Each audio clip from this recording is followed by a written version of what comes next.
L'émission Bonjour Côte-du-Sud, une présentation du garage Corriveau Mariotech, 2 boulevard Taché-Ouest Montmagny, 418 248 3634.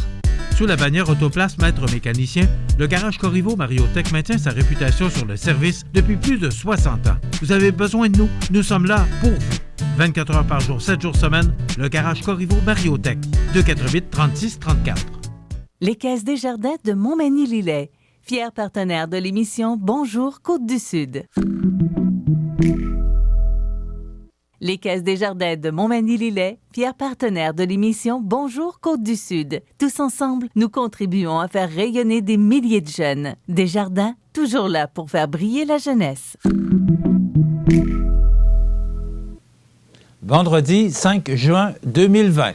Le nombre de cas confirmés de la COVID-19 est de 503 en Chaudière-Appalaches. Relance de l'économie du Québec, un mandat de priorisation confié aux régions. Reynald Ouellette est reconnu comme maître des traditions vivantes à l'échelle provinciale. La Chambre de commerce et industrie de Montmagny en accord avec les actions supplémentaires pour favoriser l'allègement réglementaire et des contrats publics de qualité. Les chambres de commerce du Bas-Saint-Laurent unissent leurs voix en appui à l'industrie touristique. Du pain sur la planche pour les restaurateurs. L'industrie devra vivre avec une nouvelle réalité et des clients plus nerveux pour une période indéterminée. Tous les détails de ces nouvelles dans un instant.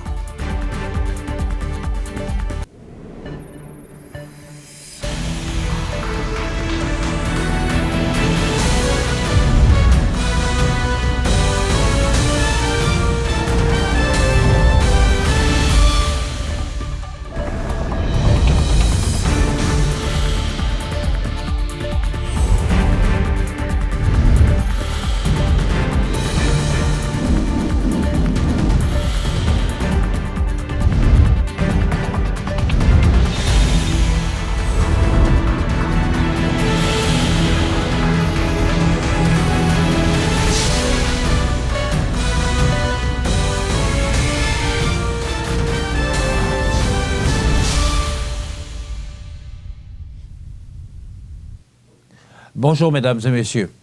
Voici les principaux éléments pour le 4 juin en lien avec la situation de la COVID-19 dans la grande région administrative de Chaudière-Appalaches. Le nombre de cas confirmés est de 503. 6 personnes sont hospitalisées, dont 2 aux soins intensifs. Nous comptons 444 personnes rétablies pour un pourcentage de guérison de 88,3 % et 8 décès cumulatifs. La situation demeure inchangée pour les MRC de Montmagny et de Lillet qui n'ont pas de cas actifs. Et il y a encore un cas actif pour la MRC des Aides-Chemins. Avec l'objectif de susciter une mobilisation autour de la relance économique dans chaque région, le gouvernement du Québec lance des consultations pour proposer des priorités spécifiques à chacune d'elles. La ministre déléguée au développement économique régional et ministre responsable des régions de Chaudière-Appalaches, du Bas-Saint-Laurent, de Gaspésie-Île-de-la-Madeleine, Marie-Ève Proulx, en a fait l'annonce hier. Les espaces régionaux d'accélération et de croissance, ainsi que les pôles d'économie sociale, appuyés par les directions régionales du ministère de l'Économie et de l'Innovation, auront la tâche d'animer cette démarche de réflexion et d'offrir un soutien logistique aux participants. Les élus des régions regroupés au sein de l'Union des municipalités du Québec, de la Fédération québécoise des municipalités et de leurs propres instances régionales prendront place au cœur de cette démarche. Ils devront choisir un coprésident des assises de consultation pour chacune des 17 régions. Ils seront également associés de près à l'élaboration de la liste des priorités régionales pour favoriser la relance de l'économie, qui sera établie à la suite de ces consultations. Différents intervenants régionaux, comme les organismes de développement économique, de même que les chambres de commerce et d'industrie, seront aussi invités à prendre part à l'exercice. Les mandats de réflexion devront être terminés au plus tard le 15 juillet 2020. L'activité a pour objectif de mobiliser les acteurs de tous les secteurs et de déterminer 3 projets prioritaires par région. Et ces projets permettront de répondre aux besoins exprimés ou de saisir des occasions d'affaires, mettront en lumière les ressources requises ainsi que les organisations pouvant être responsables de leur mise en œuvre, viendront parfois complémenter les engagements gouvernementaux déjà annoncés ou entrepris depuis l'élection provinciale de 2018, parfois s'ajouter à ceux-ci. Suivant les résultats de ces consultations, le gouvernement du Québec pourra accompagner les milieux en fonction de leurs spécificités et de leurs priorités en vue de relancer leur économie dans un souci d'équité interrégionale. L'intérêt est aussi de susciter la mobilisation de tous les ministères autour des enjeux territoriaux. La situation inédite que nous vivons actuellement commande que la relance économique soit planifiée dès maintenant, à l'échelle tant nationale que régionale. Il est essentiel que tous les acteurs soient mobilisés autour de cette démarche, y compris les ministres régionaux, les députés et les élus municipaux. La situation actuelle oblige les entreprises et les organismes à repenser leurs activités et les instances de développement économique à revoir leurs interventions. J'ai toujours cru que chaque région avait sa propre réalité de développement. Le rôle du gouvernement est de veiller à l'équité entre chacune d'entre elles. La crise actuelle nous offre des opportunités qu'elles doivent saisir, telles l'autosuffisance alimentaire ou sanitaire. Le gouvernement voudra être là pour soutenir les projets régionaux qui émergeront de ces consultations afin de s'assurer que le Québec est plus prospère et plus fier, a déclaré Marie-Ève Proulx, ministre déléguée au développement économique régional et ministre responsable des régions de Chaudière-Appalaches, du Bas-Saint-Laurent et de Gaspésie-Île-de-la-Madeleine. Excusez-moi. Cet exercice de concertation régionale représente l'un des forums que le gouvernement du Québec met en place dans le but d'obtenir des idées de projets capables de stimuler la reprise économique dans chacune des régions du Québec. Cette initiative s'ajoute à celle mise en œuvre par notre gouvernement depuis le début de la pandémie, au départ pour aider les entreprises et les organismes à tenir le coup, et à présent pour les amener à participer pleinement à la relance économique du Québec. Je m'attends à recueillir des idées innovantes, à l'image de la créativité qui habite les Québécois de toutes les régions, a expliqué Pierre Fitzgibbon, ministre de l'Économie et de l'Innovation et ministre responsable de la région de la Naudière. L'effet saillant, le gouvernement du Québec dévoilait en septembre dernier les nouvelles orientations pour soutenir l'innovation dans les entreprises de toutes les régions du Québec. Afin de marquer le virage proposé, c'est sous l'appellation Espaces régionaux d'accélération et de croissance que les organismes accompagnent des entreprises. Les espaces régionaux d'accélération et de croissance sont des lieux de convergence qui facilitent la concertation, la collaboration et la communication entre les acteurs socio-économiques d'une même région. Ils sont donc l'instance toute désignée pour animer ces consultations. Présents dans toutes les régions du Québec, les pôles d'économie sociale sont entièrement voués au développement de l'économie sociale sur leur territoire. Ils font partie des interlocuteurs privilégiés en ce qui a trait aux questions de l'économie sociale sur le plan régional. Le Carrefour mondial de l'accordéon est fier de souligner, par voie de communiqué, la nomination de son fondateur et directeur artistique, Reynald Ouellet, à titre de maître de tradition vivante, dévoilé récemment par le Conseil québécois du patrimoine vivant. La candidature de M. Ouellet a été retenue pour cette distinction par le jury de sélection du programme des maîtres de tradition vivante, qui a eu la difficile tâche de faire seulement 5 choix parmi un grand nombre de candidatures de haute qualité à l'échelle du Québec, représentant plusieurs domaines culturels. Le Programme national des maîtres de tradition vivante vise à reconnaître des artistes et artisans aux talents exceptionnels qui maîtrisent une pratique ou une technique transmises de génération en génération sur le territoire du Québec. Il vise aussi à mettre en valeur ces maîtres par diverses actions de transmission et de diffusion réparties sur un minimum d'une année. Les 5 maîtres de tradition vivante sélectionnés agiront comme des ambassadeurs de la culture traditionnelle auprès des différents publics. Nous tenons à féliciter sincèrement Rénal pour sa nomination comme maître de tradition vivante pour cette première mouture de ce nouveau programme prestigieux, soutenu par le ministère de la Culture, de la Culture et des Communications, a mentionné avec admiration la présidente du Carrefour mondial de l'accordéon, Christiane Bouillet. Soulignons que ce programme représente la mise en œuvre au Québec du système des trésors humains vivants de l'UNESCO, déjà en place dans plusieurs pays. Il vise à contribuer au développement du patrimoine culturel immatériel, aussi appelé patrimoine vivant. Il est géré par le Conseil québécois du patrimoine vivant.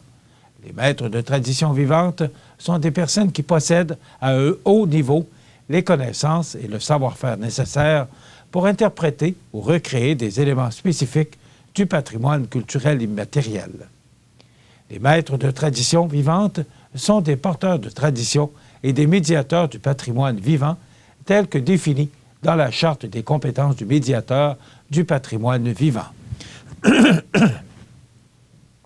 Le parcours de M. Ouellette est exceptionnel et nous sommes fiers de cette reconnaissance qui le distingue parmi des pédagogues chevronnés, des virtuoses et des experts de tout le Québec dans le maniement d'une technique ancienne, a souligné Catherine Couillard, directrice administrative du Carrefour mondial de l'accordéon, en rappelant qu'ils sont à la fois des modèles dans leur milieu et des ambassadeurs pour le grand public. La distinction est accompagnée d'un montant de 2 000 $ et une participation, en 2020-2021, à diverses activités de diffusion, de médiation, de pédagogie, de promotion et de documentation sur le territoire. La Fédération des chambres de commerce du Québec et la Chambre de commerce et d'industrie de la MRC de Montmagny constatent la volonté du gouvernement d'accélérer la réalisation des projets au Québec via le projet de loi 61 déposé récemment dans une perspective de relance économique après la crise de la COVID-19. On vous donne tous les détails après la pause et un bon verre d'eau. Les beaux jours sont allés aux portes et il est temps de penser au pavage de votre stationnement, votre cour. Depuis plus de 60 ans, l'équipe de JRM à Montmagny propose des solutions répondant à vos besoins. 248-0937. JRM pour du travail bien fait. Du 1er au 7 juin, c'est la Semaine québécoise des personnes handicapées sous le thème de la solidarité, soulignant que chaque geste compte pour faire en sorte que les personnes handicapées soient informées et bénéficient de l'entraide requise durant la pandémie. Les services essentiels de la Maison de répit de l'Arc-en-Ciel sont disponibles pour les familles naturelles à risque d'épuisement. L'Arc-en-Ciel vous invite à faire preuve de compréhension face aux situations spécifiques des personnes handicapées. Participez à cette solidarité collective en suivant la page Facebook @arc-en-ciel-rpph. Lorsque vous roulez et vous apercevez une intervention policière, vous devez respecter le corridor de sécurité. C'est pour protéger la personne qui intervient. Sinon, vous risquez une amende entre 200 et 300 $ et 4 points d'inaptitude. Le corridor de sécurité, ça s'applique pour les véhicules d'urgence, de surveillance et de remorquage. Assurez-vous bien de respecter le corridor de sécurité.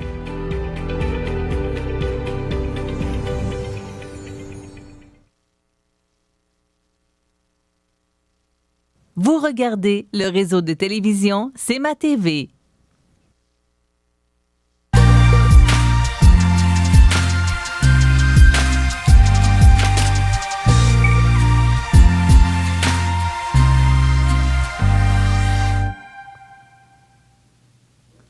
La Fédération des chambres de commerce du Québec et la Chambre de commerce et d'industrie de la MRC de Montmagny constatent la volonté du gouvernement d'accélérer la réalisation des projets au Québec via le projet de loi 61 déposé récemment dans une perspective de relance économique après la crise de la COVID-19.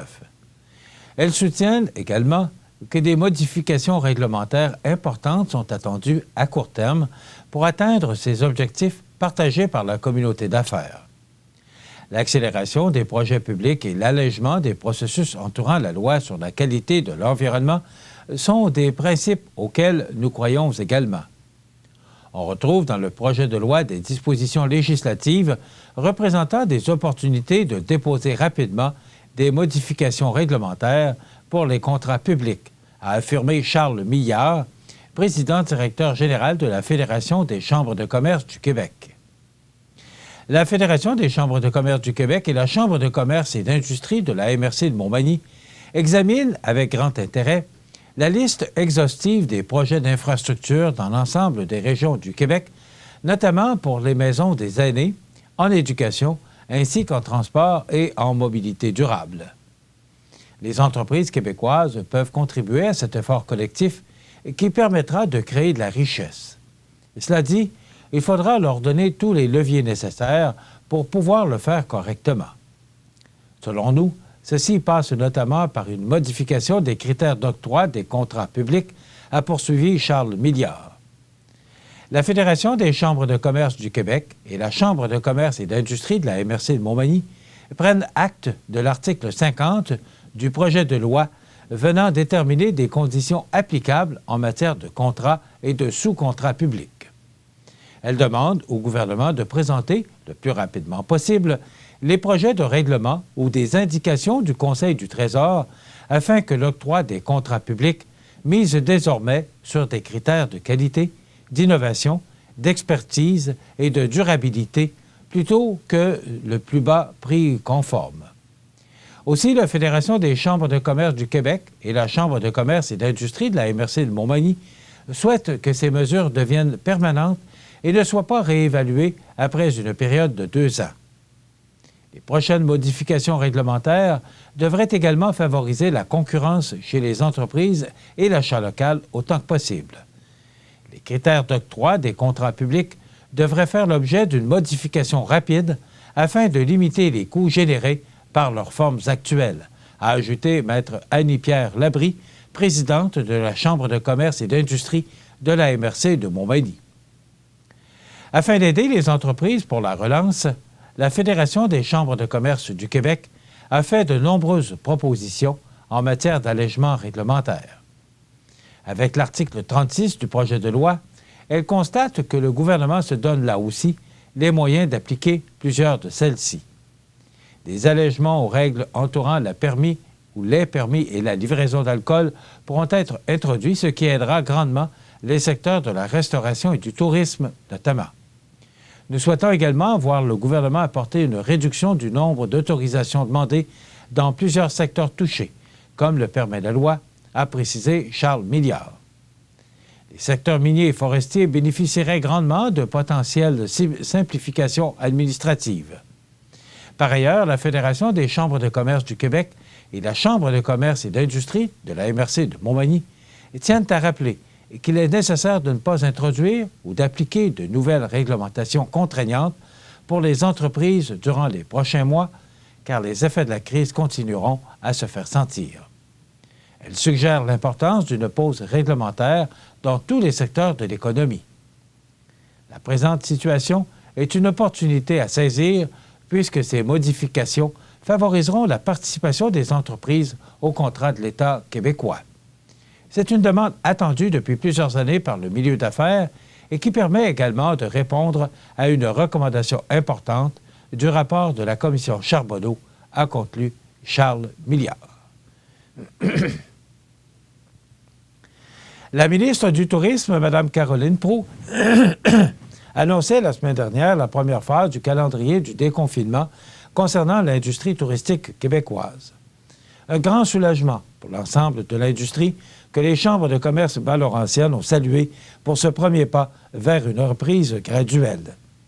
Toutefois, selon ces dernières, il reste beaucoup d'incertitudes. En tant que chambre de commerce, nous unissons nos voix à celles de l'industrie touristique afin d'interpeller les différents ministères impliqués à faire vite et à donner des réponses. Les chambres de commerce du Bas-Saint-Laurent estiment que l'industrie a besoin rapidement d'un calendrier clair de déconfinement pour que les entreprises puissent planifier leurs ouvertures, leurs actions et leurs ressources humaines, car la dite industrie attend, avec impatience, les prochaines étapes évoquées par la ministre du Tourisme. De plus, des mesures financières supplémentaires seront nécessaires. Malgré l'aide financière des 2 paliers gouvernementaux, ce ne sera pas suffisant pour pallier l'importante baisse d'achalandage prévue pour la prochaine saison touristique. Rappelons que les entreprises touristiques devront supporter les mêmes coûts fixes d'exploitation, et ce, même s'ils doivent réduire leur capacité d'accueil de 50 % afin de respecter les normes sanitaires mises en place par la santé publique, a souligné le regroupement des chambres de commerce bas-laurentiennes. Rappelons qu'au Bas-Saint-Laurent, le tourisme, c'est 850 entreprises, 7 800 emplois, 1 143 000 visiteurs à 85 % québécois et plus de 345 millions de dollars en retombées économiques seulement annuellement. C'est donc près d'1 emploi sur 10 qui est relié directement au tourisme et combien d'autres emplois indirects. Au Québec, parmi les 30 159 entreprises liées à l'activité touristique, plus des 2 tiers se situent à l'extérieur des régions de Québec et de Montréal et sont majoritairement des petites entreprises. 82,4 % ont moins de 20 employés. Tous très heureux, les restaurateurs n'en peuvent plus d'attendre la réouverture prochaine, même si l'incertitude persiste sur la durée des mesures de protection et sur l'automne plus difficile qui suivra cet été bien spécial.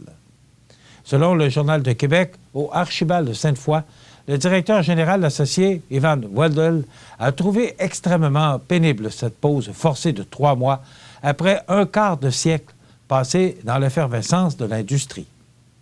Le gouvernement annoncera finalement lundi que la majorité des restaurants pourront rouvrir dès le 15 juin.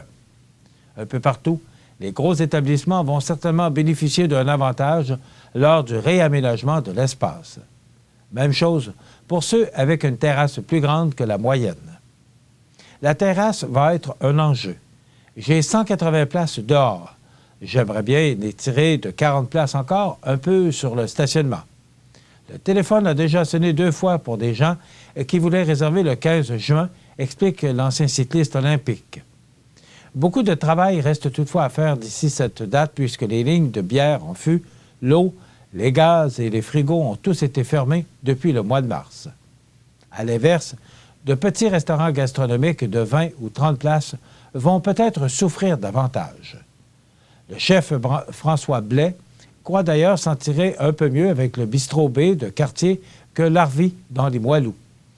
C'est une bonne nouvelle, mais les répercussions vont être énormes.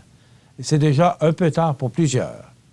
Le maire est allé un peu vite pour l'agrandissement des terrasses parce que ce n'est pas aussi simple avec les permis de la Régie des alcools, explique le restaurateur. Pour le moment, personne n'a voulu se prononcer sur la durée des mesures de protection plus strictes. Selon Jean Bédard, président et chef de la direction du groupe Sport Scène, qui gère la cage brasserie sportive, il est plus facile de fermer que d'ouvrir un restaurant. On va être prêt du mieux qu'on peut dans les circonstances. J'ai participé à tous les travaux, mais nous n'avons pas encore les documents finaux. Dans des schémas, les banquettes étaient quasiment des aquariums. Avec le temps, un équilibre se fait. En Suisse, certaines mesures ont changé après 2 semaines et demie, a expliqué l'homme d'affaires. Par ailleurs, le gouvernement Legault a annoncé qu'il permettra aux restaurants de faire livrer de l'alcool par des tiers comme Uber Eats. Dans les amendements, on souhaite aussi permettre que les clients puissent consommer de l'alcool sans qu'un repas soit obligatoirement servi. Voilà ce qui complète notre bulletin d'actualité pour aujourd'hui. Si vous avez des nouvelles à nous transmettre, vous pouvez le faire en communiquant avec notre salle des nouvelles au 418-241-1313, poste 226. Ou encore, vous pouvez nous écrire à nouvelles@cmatv.ca. Vous pouvez également nous suivre, comme plus de 13 115 personnes le font maintenant, sur la page Facebook de cmatv.ca. Vous êtes à l'antenne du réseau de télévision CMA-TV, le média le plus regardé et le plus suivi. Ce qui le confirme, numéro 1 de l'information sur la Côte-du-Sud. Voilà, c'est tout pour l'instant. Dans quelques minutes, les prévisions de la météo et les heures de la marée.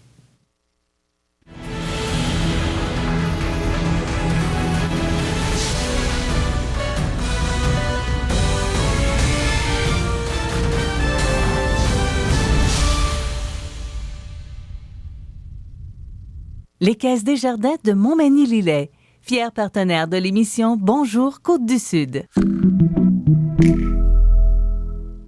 Les partenaires suivants sont fiers de s'associer à cette portion de notre programmation. Depuis 40 ans, le Centre d'action bénévole des MRC de Montmagny et de Lillet est un organisme voué à l'amélioration de la qualité de vie des individus et des groupes par le bénévolat.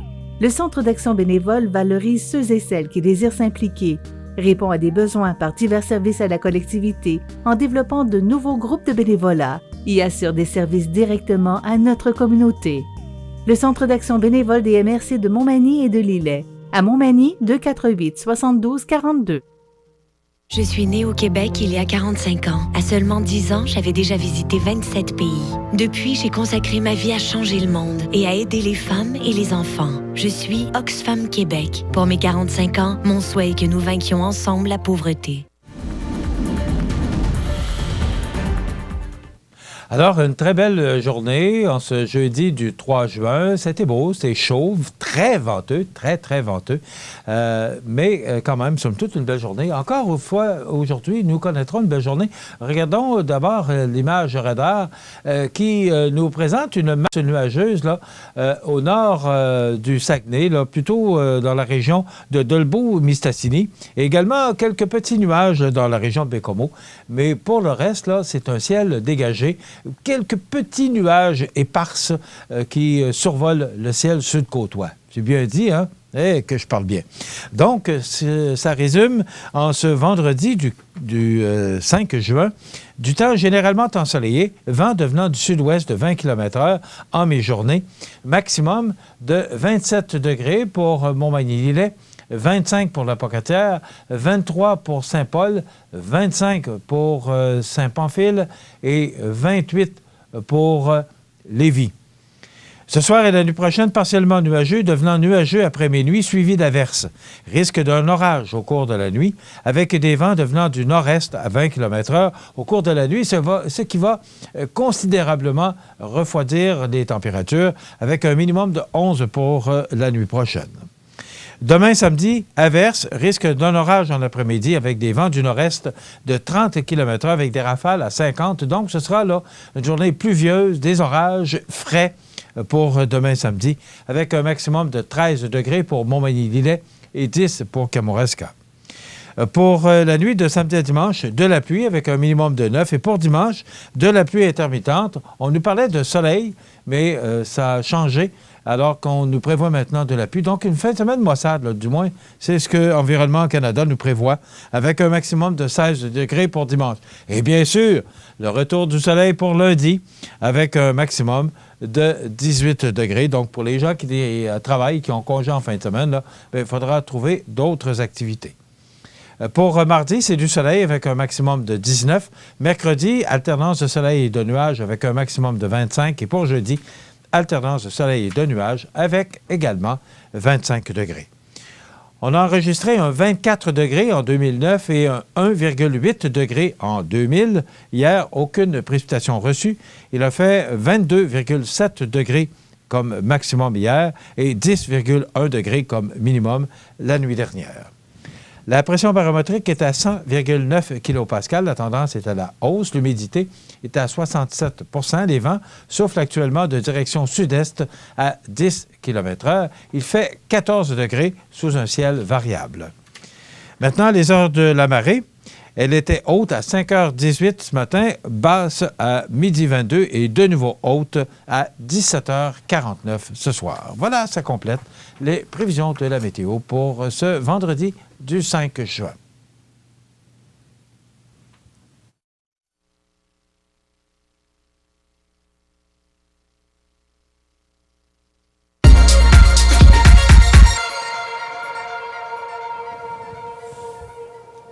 Alors, le journal L'Écho d'en haut qui est dans votre Publisac depuis ce mercredi. Alors, pour les gens de Saint-Adalbert, Sainte-Félicité, Saint-Marcel, Saint-Omer, Saint-Pamphile, Sainte-Perpétue, Tourville, retrouvez votre journal qui a fait une pause, comme le Québec d'ailleurs. Alors, il a fait une pause de quelques semaines, ou peut-être 2 mois. Alors, vous pouvez maintenant retrouver votre journal L'Écho d'en haut. Alors qu'on parle, entre autres, de Mathieu Bélanger qui acquiert l'entreprise Limatech Incorporée, Transbois, qui devient la propriété de Transport Mat. Mme Adriana Litanien et Alexandre Leblanc reçoivent la médaille du lieutenant-gouverneur. On parle également qu'on bouge tout en continuant de se protéger. L'épicerie du magasin Coop de Sainte-Perpétue qui a été récemment rénovée, ce sont les principaux textes que l'on retrouve à l'intérieur du journal L'Écho d'en haut de cette édition du mois de juin 2020. Également, plusieurs chroniques et entrevues. Donc, journal très intéressant. C'est votre journal communautaire, les gens du sud de la MRC de Lillet. Alors, vous pouvez maintenant le retrouver à l'intérieur de votre Publisac. Voilà pour le journal L'Écho d'en haut du sud de la MRC de Lillet.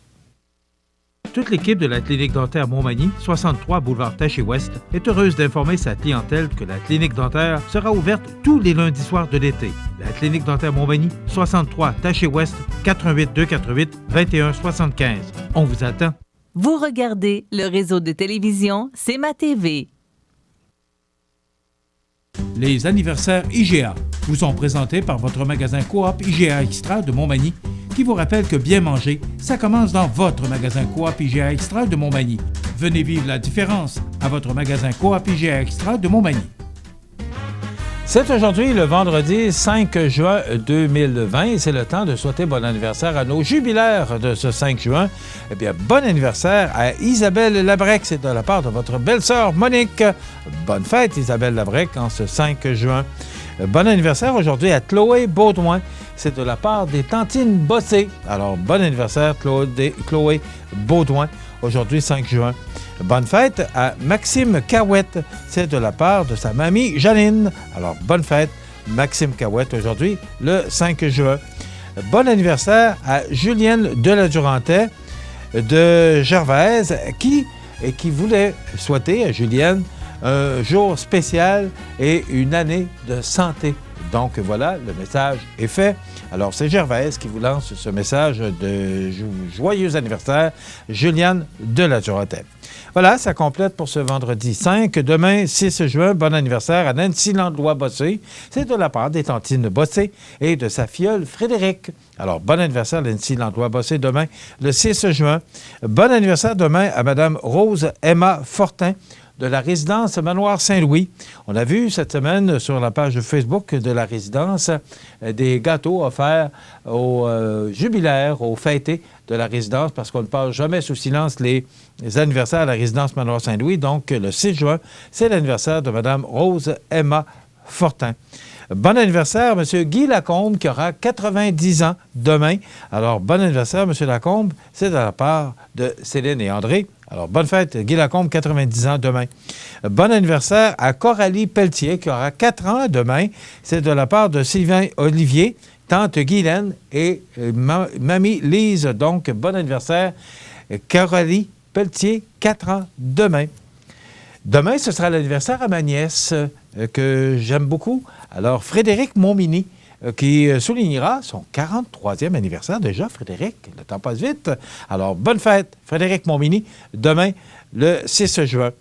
Et le dimanche 7 juin, Pierre Cloutier. Bien, c'est votre mère qui vous souhaite bon anniversaire. Dimanche le 7 juin, ça complète les anniversaires de cette semaine. Et vous savez qu'à tous les vendredis, on procède au tirage de certificats cadeaux de 25 offert par le magasin Coop IGA de Montmagny. Donc, qui méritera ce certificat cadeau de 25 Alors, c'est toujours suspense, on n'a pas de tambour, mais quand même. Alors, c'est Annabelle Lamonde, c'est Mamie Lucie qui vous a souhaité bonne fête. Annabelle, vous gagnez ce 25 offert par le magasin Coop IGA de Montmagny. Initié en 1972 à l'occasion de l'ouverture de la Conférence des Nations unies sur l'environnement de Stockholm, la Journée mondiale de l'environnement est célébrée le 5 juin de chaque année. La Journée mondiale de l'environnement met en avant un enjeu spécifique important, différent chaque année, concernant l'environnement. Le thème de la Journée de l'environnement 2020 est la biodiversité. C'est un appel à l'action pour lutter contre la perte accélérée d'espèces et la dégradation du monde naturel. 1 million d'espèces végétales et animales sont menacées d'extinction, en grande partie à cause des activités humaines. La Journée mondiale de l'environnement nous invite à repenser la manière dont nos systèmes économiques ont évolué et l'impact qu'ils ont sur l'environnement. Donc, aujourd'hui, c'est la Journée de l'environnement, le 5 juin. En souvenir, le 5 juin 1980, Wayne Gretzky des Oilers d'Edmonton passe à l'histoire dès sa première saison dans la Ligue nationale de hockey en méritant les trophées Hart et Lady Byng. Il devient ainsi le plus jeune joueur de l'histoire à remporter 2 trophées individuels pour la même saison.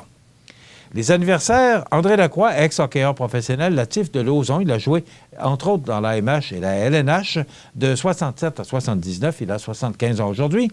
Ève Landry, comédienne québécoise, qui a joué dans Unité 9. Elle a 35 ans. Pierre Bruno, chef d'antenne au bulletin TVA de 17 h.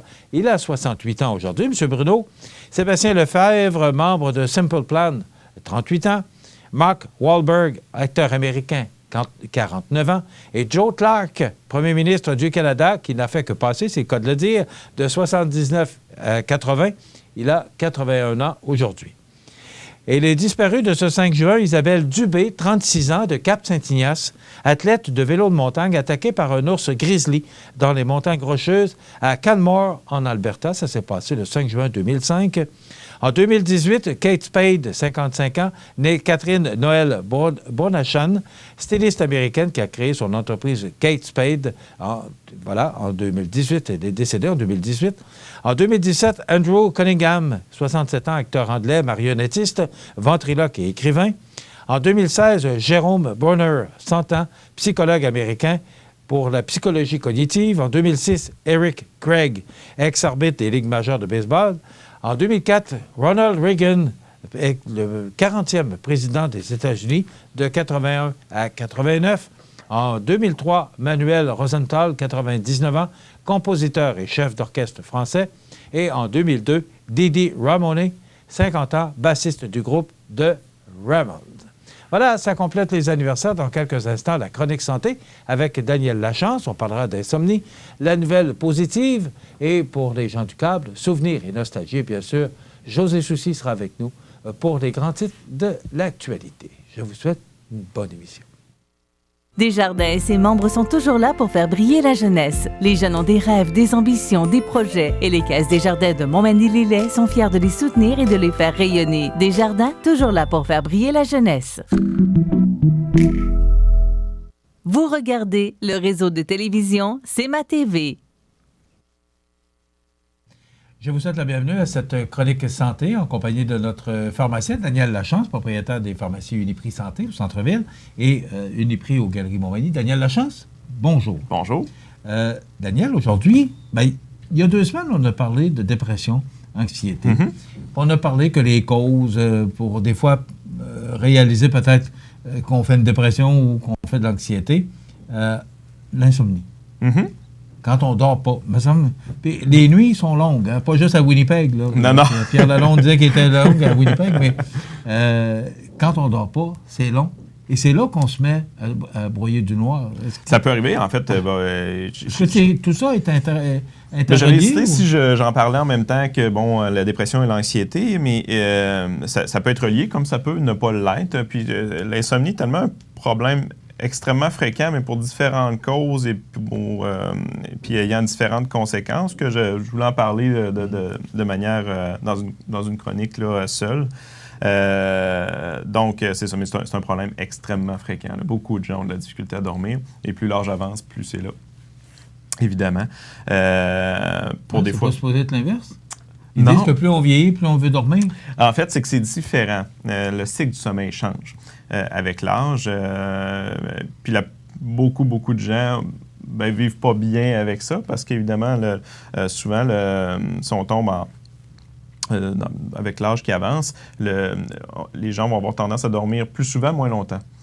Donc, le cycle du sommeil, la nuit de 8 heures, là, c'est beaucoup moins fréquent. Souvent, les gens vont se réveiller, vont s'endormir tôt, vont se réveiller dans le milieu de la nuit, puis là, ils se rendorment pas.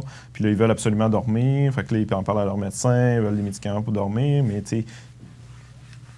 Et voilà. Sauf que souvent, les gens, s'il n'y a pas de fatigue dans le jour, tout ça, puis les gens vont dormir dans le jour un petit peu, vont faire une sieste, chez la personne âgée, c'est souvent ce cycle du sommeil est comme ça. C'est un cycle de sommeil qui est plus parsemé. Donc, c'est ça. Il n'y a plus des longues périodes de sommeil, des périodes de sommeil plus courtes, mais plus fréquentes. Donc, mais c'est sûr que la nuit, si tu te réveilles à 3 heures du matin, puis ça peut paraître long, parce que, bon, les programmes la nuit à TV sont plates, là, tu sais, puis... Des fois, c'est un petit besoin qui réveille, mais c'est long de se rendormir. C'est ça. C'est que ça change, puis bon, évidemment, c'est ça, la base de notre vie est basée de jour et non de nuit. Donc, c'est des habitudes, puis c'est ancré dans les gens. Les gens veulent dormir la nuit, on comprend ça.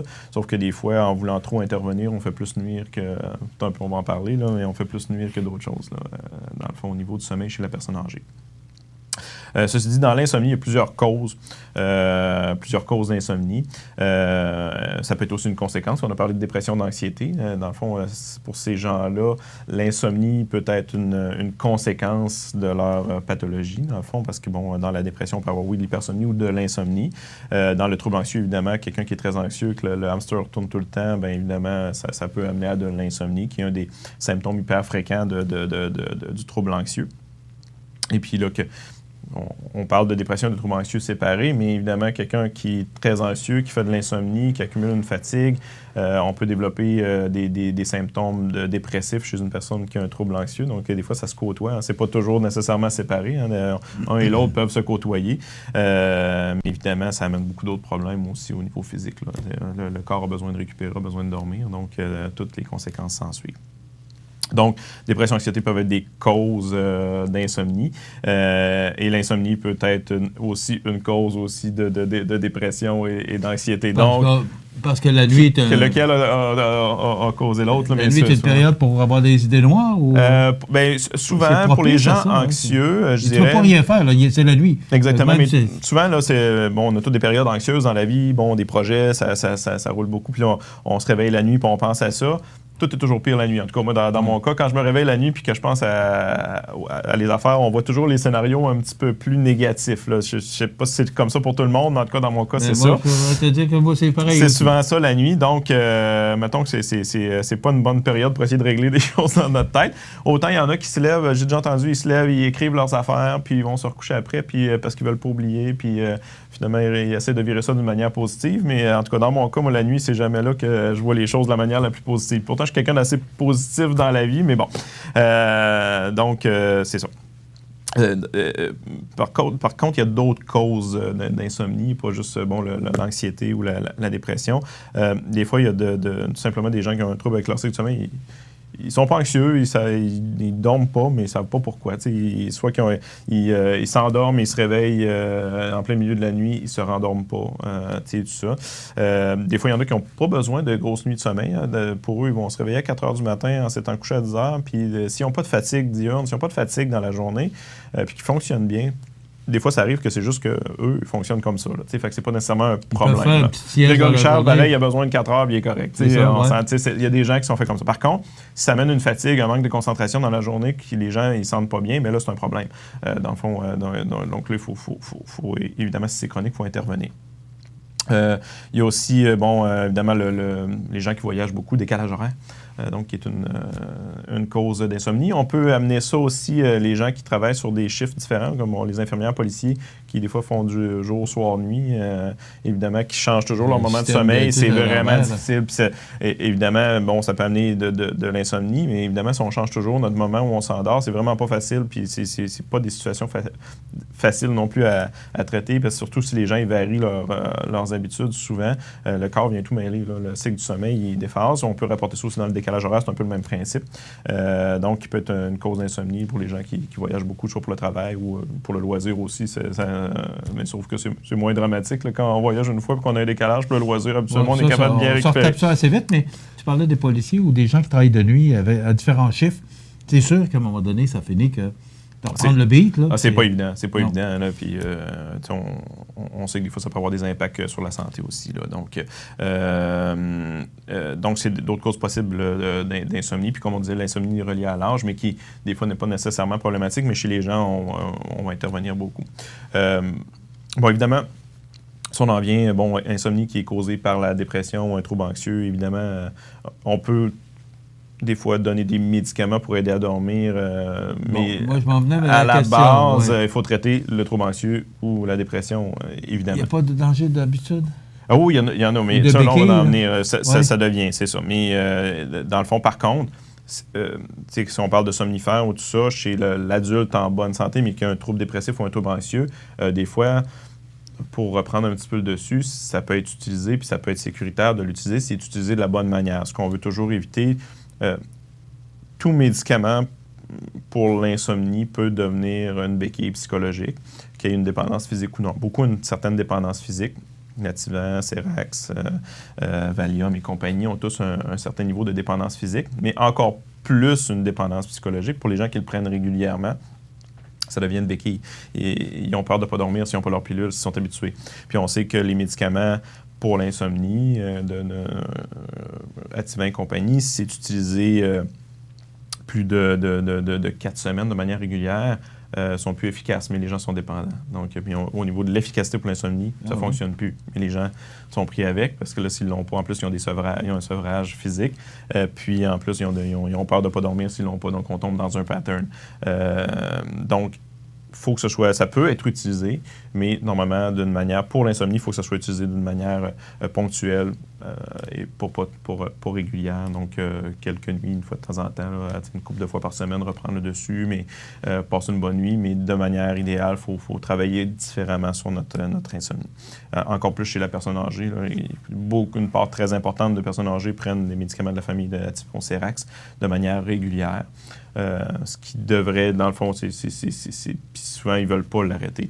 On dit beaucoup que les médecins le prescrivent, mais le médecin, il ne se battra pas avec son patient dans le bureau. Là. Des fois, les patients tiennent tellement à cette pilule-là parce que c'est leur pilule pour dormir. S'ils ne l'ont pas, ils ne dorment pas, puis ça devient... Mais ce qu'ils ne comprennent pas, c'est que là, elle ne fonctionne plus. Oui, s'ils l'arrêtent d'un coup sec, parce que des fois, ils ont essayé de ne pas la prendre puis ils n'ont pas dormi. C'est normal, ils sont en sevrage. Il faut le diminuer graduellement. Comme arrêter de fumer. Ça exactement, c'est ça. Moins pire qu'arrêter de fumer quand même. Là, c'est moins difficile. C'est moins difficile, oui, quand même. Mais des fois, pour les gens, c'est tellement psychologiquement fort que c'est difficile. Ça dépend des patients. Mais au niveau de la dépendance physique, c'est pas comparable à la cigarette. La cigarette, c'est beaucoup plus difficile. Mais quand même, ça s'arrête, mais il ne faut pas que les gens essayent de l'arrêter du jour au lendemain comme ça, parce que c'est sûr qu'ils ne réussiront pas. Là, ils dormiront pas, puis en plus, ils vont avoir une petite anxiété rebond, puis tout ça. Fait qu'il faut le diminuer graduellement, le faire de la bonne manière, mais c'est jamais un mauvais choix chez une personne qui souffre d'insomnie, surtout une personne âgée, d'essayer de diminuer puis d'arrêter ces médicaments-là ou l'utiliser vraiment le moins souvent possible, parce que ça amène d'autres problèmes, des fois un petit peu au niveau de la mémoire, de la concentration, puis des fois du risque de chute aussi, parce que des fois, il s'accumule le médicament dans le sang, puis des fois, dans la journée, ils peuvent avoir des étourdissements, les personnes âgées, chuter, casser la hanche, c'est pas l'idéal, mettons. Fait que pour ce qui est des somnifères, oui, c'est pas mauvais en soi, mais c'est l'utilisation qu'on en fait qui peut devenir problématique.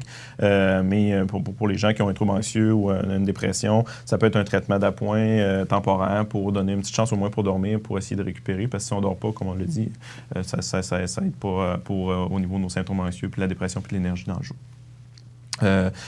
Ceci dit, si on en vient maintenant aussi à l'insomnie ponctuelle, je sais pas, on a un examen le lendemain, on n'a pas de médicaments prescrits, oui. on stresse ou ça fait 2-3 jours, on a eu un événement, on a de la misère à dormir. Il y a des choses qu'on peut utiliser ponctuellement pour aider à dormir. On vérifie toujours avec le pharmacien, mais souvent les produits en vente libre, Nitol, Dormed et ces choses-là, les médicaments en vente libre pour dormir, souvent ce qu'il y a à l'intérieur, c'est du bon vieux Benadryl qu'on utilise pour les allergies. On se sert de son effet secondaire. Donc, c'est pas qui est la somnolence. Donc, utiliser de manière ponctuelle, on vérifie toujours, parce que les gens qui ont du glaucome en fermé ou des choses comme ça peut être contre-indiqué. On vérifie avec le pharmacien, on vérifie le dossier. Mais pour les adultes en bonne santé, les jeunes personnes, ça peut être quelque chose qui peut être... on utilise l'effet secondaire du Benadryl, ça endort un petit peu. Les gens le font la même chose avec le Gravol quand ils partent en voyage, c'est dans la même famille. Donc, si on ne l'utilise pas souvent, ça fonctionne bien. C'est sûr que utiliser pendant quelques jours, le corps s'habitue à cet effet-là, puis ça n'amène pas de dépendance du tout, mais l'effet de somnolence est moins là, ça marche moins. Mais pour de temps en temps, là, des fois, à l'occasion, ça peut être utilisé, puis ça fonctionne bien. Et pour ce qui est de l'insomnie, plus par décalage horaire ou un trouble du cycle du sommeil, tu sais, les gens, ils se réveillent sans trop savoir pourquoi, c'est long à s'endormir, mais tu sais, ils ne sont pas stressés, ils sont juste comme ça, ou leur corps a pris une mauvaise habitude, mais ils ont une fatigue dans le jour quand même, puis ils veulent, quelque chose des fois qu'on utilise, c'est la mélatonine, c'est un produit naturel qui est en vente libre, mais qui ne sera pas vraiment efficace si c'est dû à de l'anxiété. Ce n'est pas un anxiolytique, c'est vraiment quelque chose pour replacer le cycle du sommeil. Quelqu'un, vraiment décalage horaire, quelqu'un qui travaille sur les chiffres, qui veut, c'est quelque chose qu'on va prendre vraiment, la mélatonine est sécrétée par le cerveau au début du cycle du sommeil, donc c'est quelque chose qu'on prend vraiment au moment où on veut dormir, donc peut-être une petite heure avant le coucher, et puis qui peut aider à replacer le cycle du sommeil. Ça engourdit, ça... Non, pas du tout. C'est vraiment comme pour mimer la sécrétion naturelle de mélatonine qui est au début du cycle du sommeil, donc pour essayer de replacer le cycle du sommeil. Chez certaines personnes, ça répond bien, surtout dans le décalage horaire, puis justement les personnes qui ont des chiffres. Il faut aussi vérifier avec le dossier. Pas beaucoup de contre-indications, mais il y a quelques problèmes de santé avec lesquels on ne peut pas donner de mélatonine. Donc, on vérifie quand même avec le pharmacien, mais c'est un autre avenue là, pour qui peut être utilisé. Bon, on parle aussi dans les produits naturels, il y a la valériane qui peut être un relaxant naturel, qui a quand même quelques études là, qui montrent que ça peut fonctionner dans, des fois, l'insomnie reliée à l'anxiété légère ou tout ça, mais c'est très doux. La camomille aussi, là, la bonne vieille tisane de camomille, il y a quand même quelques études là-dessus. C'est des relaxants légers. Évidemment, on ne donne pas ça à quelqu'un qui a un trouble panique, là, ça ne donnera rien, là, mais quelqu'un qui a une petite insomnie par anxiété légère, là, ça peut être quelque chose qui peut être utilisé aussi. Donc, c'est quelque chose qui peut fonctionner. Est-ce que plus tard, ces gens-là, les policiers, les pompiers, les infirmières, est-ce que plus tard, ces gens-là peuvent ressentir justement le fait d'avoir changé de chiffre? C'est une bonne question. Quelqu'un qui fait ça toute sa vie, qui a travaillé une nuit toute sa vie ou qui a changé les chiffres, je pense qu'il y a des données là-dessus, sur certaines conséquences que ça peut avoir. Selon moi, évidemment, probablement, mais là, c'est une bonne question. Je n'ai pas d'épidémiologie à savoir les conséquences de gens, s'il y a des études sur les gens qui ont travaillé sur différents chiffres, une bonne partie de leur vie, si ça amène des complications ou quoi que ce soit plus tard. Il faudrait vérifier. Je ne veux pas dire n'importe quoi, mais selon moi, c'est évidemment, quelqu'un qui a travaillé de nuit toute sa vie, mettons pendant 25 ans, une infirmière qui a travaillé de nuit toute sa vie, sûrement qui a rendu à la retraite, ça doit prendre un certain temps avant de se remettre au même diapason que tout le monde. Là. Mais les conséquences concrètes, ou s'il y a des données chiffrées là-dessus, je ne peux pas dire là, ce matin. Okay. Donc, ça existe, c'est là, l'insomnie existe. Il y a toutes sortes de formes d'insomnie. Oui. Il y a toutes sortes de traitements qui se donnent, qui se font pour traiter. Il faut juste... C'est ça. Puis, le dernier message aussi, on n'a pas parlé. On dit toujours à chaque fin de chronique, mais on dit toujours, c'est de consulter avant de... Oui, puis aussi, il y a plusieurs trucs aussi, puis j'ai sauté un peu par-dessus tantôt, mais il y a plusieurs trucs qui sont pas médicamenteux, et souvent, là, des principes d'hygiène du sommeil, là, souvent, je ne l'ai pas mentionné, mais on se couche, puis quand on commence à virailler, là, si on voit toutes les heures de la nuit, si ça fait plus que 15 minutes qu'on est couché, puis qu'on ne s'est pas endormi, on devrait se relever. Dans le fond, parce qu'on a passé un cycle du sommeil. Donc, c'est important. On sort de la chambre à coucher, on va lire quelque chose d'important, d'éviter les écrans. Ça stimule beaucoup. Donc, quelqu'un qui fait de l'insomnie puis qui s'en va écouter la télé, c'est pas l'idéal. Là. On peut aller lire un livre en dehors de la chambre. Le lit, ça devrait être juste pour dormir. Écouter la télé dans le lit, c'est pas une bonne idée. Le cerveau associe le lit à autre chose que le sommeil. Donc, c'est important, si on s'endort pas après 15 minutes, on se relève, on va lire un livre, on attend le prochain cycle du sommeil, dans le fond, qu'on se sente fatigué, puis là, on retourne se recoucher. Parce qu'il n'y a rien de pire que virailler dans le lit pour voir toutes les heures de la nuit. Une chose, être actif, faire de l'activité physique. Tout le monde vit ça. Mais ça, faire de l'activité physique. Évidemment, pas le soir, tard avant de se coucher, mais avant l'heure du souper, là, d'être actif, marcher, tout ça, ça aide à avoir une meilleure récupération, un meilleur sommeil. Évidemment, éviter la caféine le soir, en soirée. La cigarette n'aide pas et tout, là, les bonnes habitudes de vie. Mais c'est des petites choses, dans le fond, dans l'hygiène du sommeil. Puis, idéalement, toujours se coucher et se lever à la même heure. C'est pas toujours évident, mais avoir un cycle régulier, ça aide à avoir une hygiène du sommeil qui est meilleure. Fait que c'est des petits trucs, des fois, autres que les médicaments ou les produits naturels. Et faire de l'exercice. Oui. Aller marcher dehors. Ça, c'est vraiment, je pense... prendre l'air, c'est vraiment miraculeux. Exactement. Merci beaucoup, Daniel Lachance, pharmacien. Daniel Lachance, qui est propriétaire des pharmacies Uniprix Santé au centre-ville et également Uniprix aux Galeries Montmagny, qui déménagera bientôt dans ses nouveaux locaux sur le boulevard Taché, autrefois le restaurant Bel Air. Oui. Merci beaucoup, Daniel Lachance. On se retrouve dans 2 semaines. Ça complète pour aujourd'hui. Je vous souhaite la bienvenue à cette chronique santé en compagnie de notre... Du 1er au 7 juin, c'est la Semaine québécoise des personnes handicapées sous le thème de la solidarité, soulignant que chaque geste compte pour faire en sorte que les personnes handicapées soient informées et bénéficient de l'entraide requise durant la pandémie.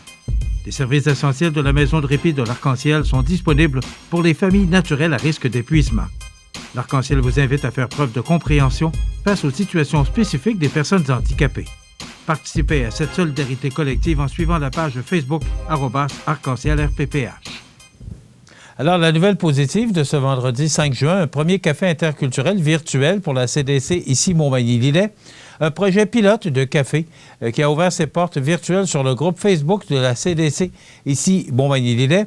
L'idée de base vient d'une personne immigrante nouvellement arrivée dans la région de la MRC de Lillet, souhaitant avoir un café interculturel dans lequel il serait possible de jaser, de faire de nouvelles rencontres, de pratiquer son français, d'avoir de l'animation, bref, un lieu de socialisation. Dès lors, un comité de citoyens accompagné de la CDC ici Montmagny-Lillet s'est formé pour s'impliquer dans la mise en place de ce projet. Faute de locaux disponibles dans la municipalité en question et avec l'arrivée de la pandémie, le projet doit soit s'arrêter ou bien poursuivre, mais d'une autre façon. La CDC ici Montmagny-Lillet a donc décidé de poursuivre ce projet, mais cette fois-ci sous forme virtuelle. Au commencement, des rencontres hebdomadaires sous forme de 5 à 7 virtuelles grâce à la plateforme Zoom ont eu lieu, et ce, pendant la période de confinement. Grâce à l'arrivée des salons Facebook, le Café interculturel sera bien plus qu'un rendez-vous hebdomadaire entre 17 et 19 heures, mais un salon virtuel ouvert 7 jours, 24 heures par jour. Donc, notons que ce projet est rendu possible grâce au programme Mobilisation Diversité du ministère de l'Immigration, de la francisation et de l'intégration. Donc, un premier café interculturel virtuel pour la CDC ici, Montmagny-Lillet. C'est notre nouvelle positive de ce vendredi 5 juin. Les prévisions de la météo. Une présentation de Promutuelle Assurance Montmagny-Lillet. Toujours à l'écoute de vos besoins. La météo est présentée par Promutuelle Assurance Montmagny-Lillet, où des professionnels de chez nous sont heureux de répondre à tous vos besoins en assurance. Promutuelle Assurance Montmagny-Lillet est là, dans la région, pour ses membres et la communauté.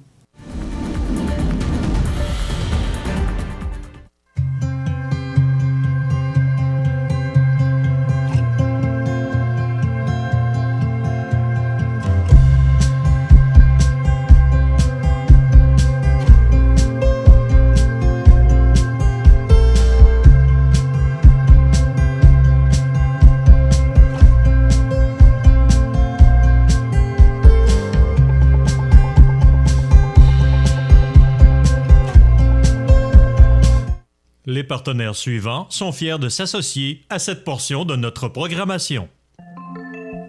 Les services du Centre d'action bénévole reposent grandement par l'implication et l'engagement des bénévoles. En effet, nous accueillons les personnes qui désirent s'impliquer et nous les dirigeons selon leurs intérêts vers les différents types de bénévolat souhaités. En plus de les soutenir par de la formation et de l'information, l'organisme rend hommage à l'engagement des bénévoles par une activité de reconnaissance. À titre d'exemple, plusieurs types de bénévolat sont disponibles au Centre d'action bénévole.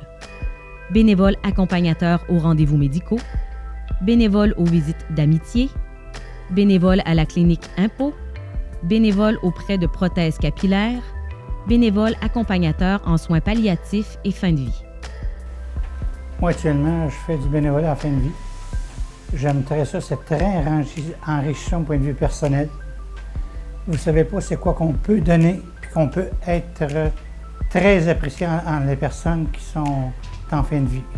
Ils ont besoin d'amour, ils ont besoin qu'on les aide, ils ont besoin qu'on les guide même. Mais c'est eux autres qui sont toujours, je lui dis tout souvent, c'est vous autres qui le boss. Être bénévole, ça m'apporte premièrement un enrichissement personnel. Ça m'apporte de quoi apprécier de ce que la vie peut nous donner. Lorsqu'on ne fait pas de bénévole, je ne vous dis pas qu'on n'apprécie pas la vie, mais avec j'appelle ça ce monde à part, alors on se sent plus utile, puis en même temps, on se sent valorisé. Moi, je vais les mener, je vais les accompagner à leur rendez-vous. S'ils ont besoin d'accompagnement pour le fiche, je les remplis, puis je vais les mener à leur salle de rendez-vous, tout ça. J'ai été d'emmener un monsieur, il était en phase terminale, là, puis je l'accompagnais, puis il aimait bien ça que je sois avec lui. Puis c'est ça, ça me fait plaisir. Puis je peux faire rendre un petit brin de bonheur avant qui ça me fait plaisir. Depuis 40 ans, le Centre d'action bénévole des MRC de Montmagny et de Lillet est un organisme voué à l'amélioration de la qualité de vie des individus et des groupes par le bénévolat.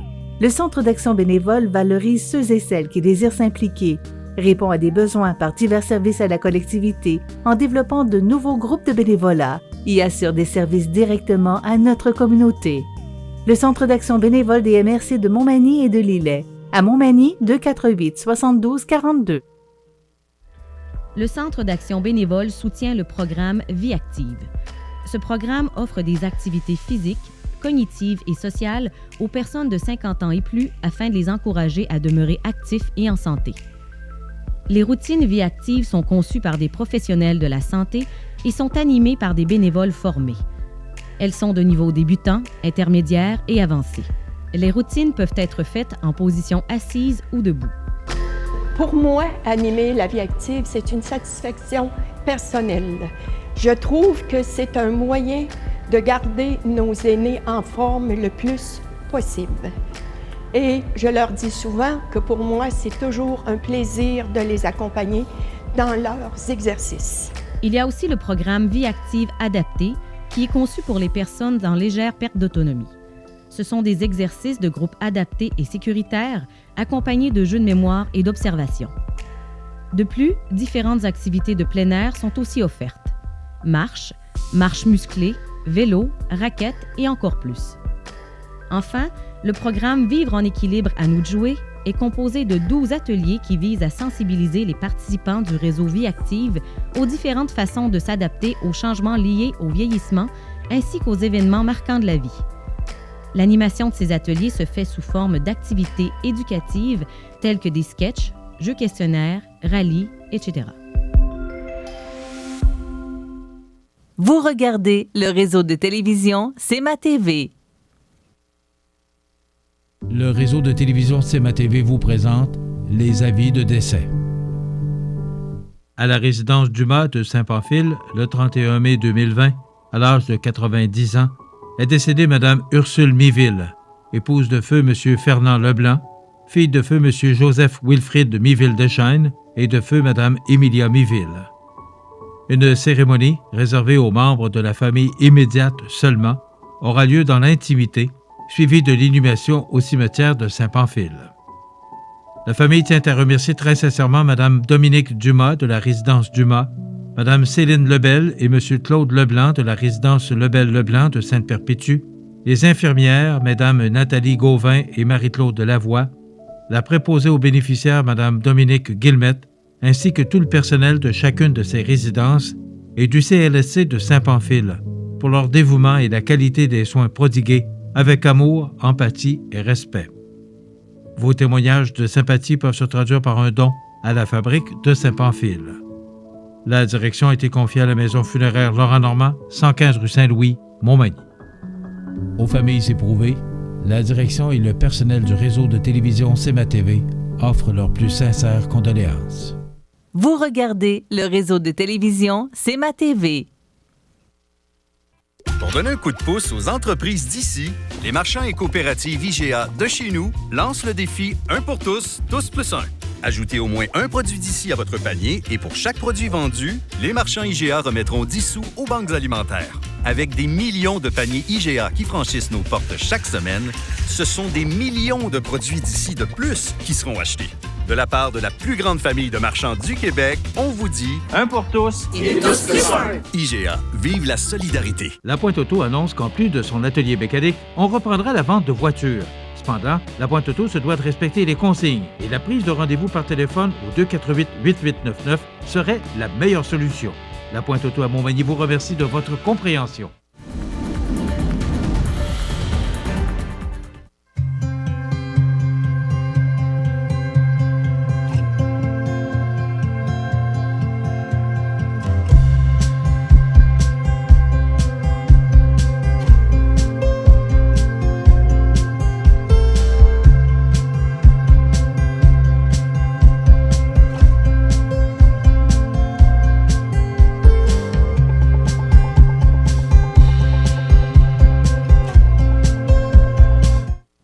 regardez le réseau de télévision C'est ma TV.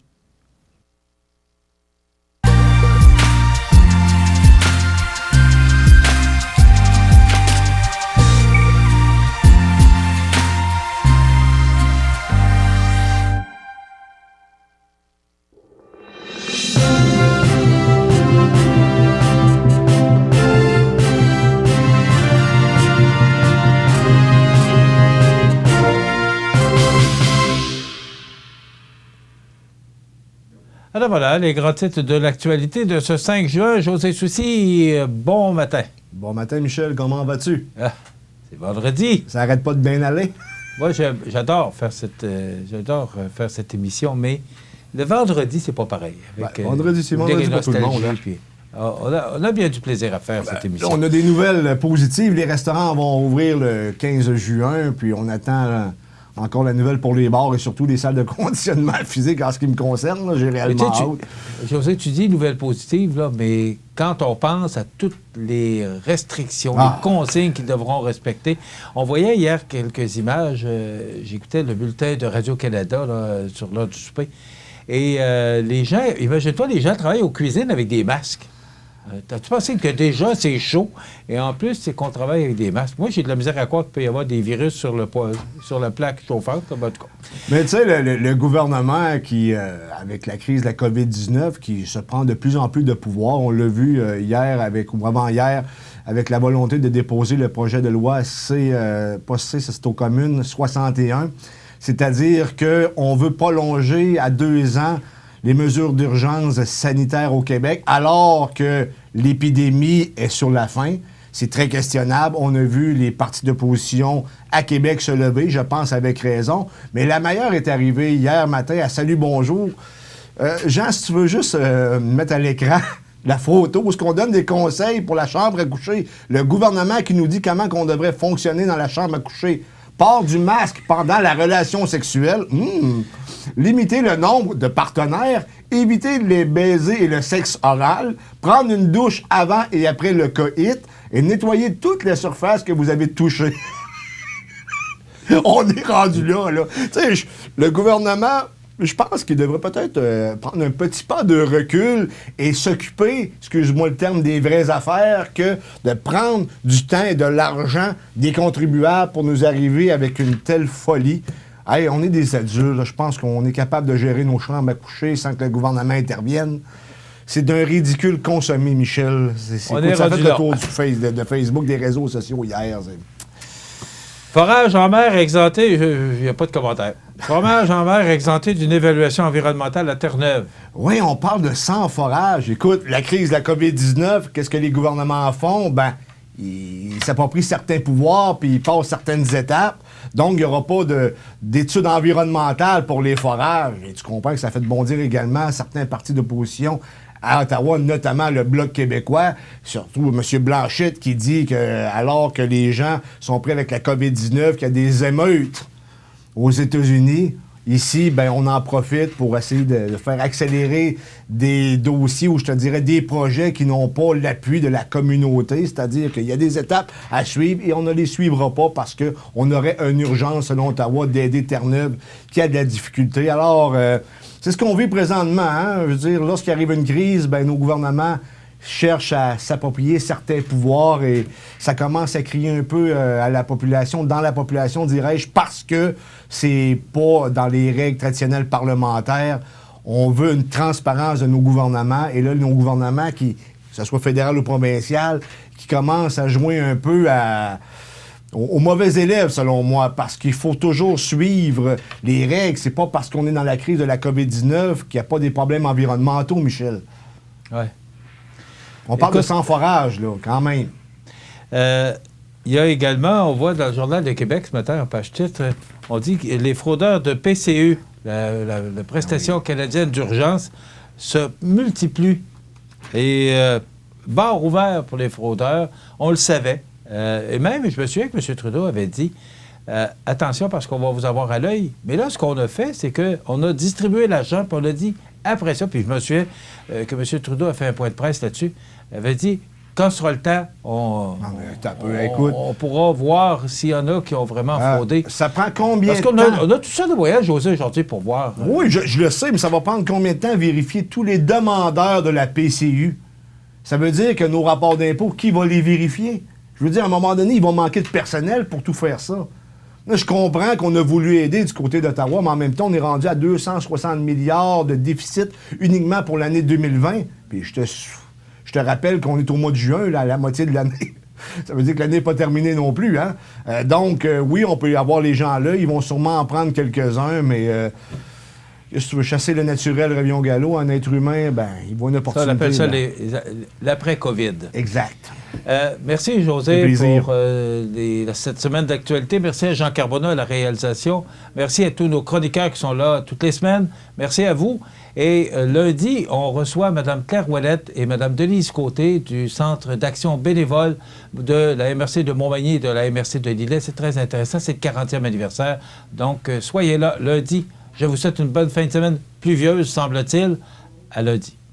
Desjardins et ses membres sont toujours là pour faire briller la jeunesse. Les jeunes ont des rêves, des ambitions, des projets. Et les Caisses Desjardins de Montmagny-Lillet sont fiers de les soutenir et de les faire rayonner. Desjardins, toujours là pour faire briller la jeunesse. Depuis 40 ans, le Centre d'action bénévole des MRC de Montmagny et de Lillet est un organisme voué à l'amélioration de la qualité de vie des individus et des groupes par le bénévolat. Le Centre d'action bénévole valorise ceux et celles qui désirent s'impliquer, répond à des besoins par divers services à la collectivité en développant de nouveaux groupes de bénévolat et assure des services directement à notre communauté. Le Centre d'action bénévole des MRC de Montmagny et de Lillet. À Montmagny, 248 72 42. L'émission Bonjour Côte-du-Sud, une présentation du garage Corriveau Mariotech, 2 boulevard Taché-Ouest Montmagny, 418 248 3634.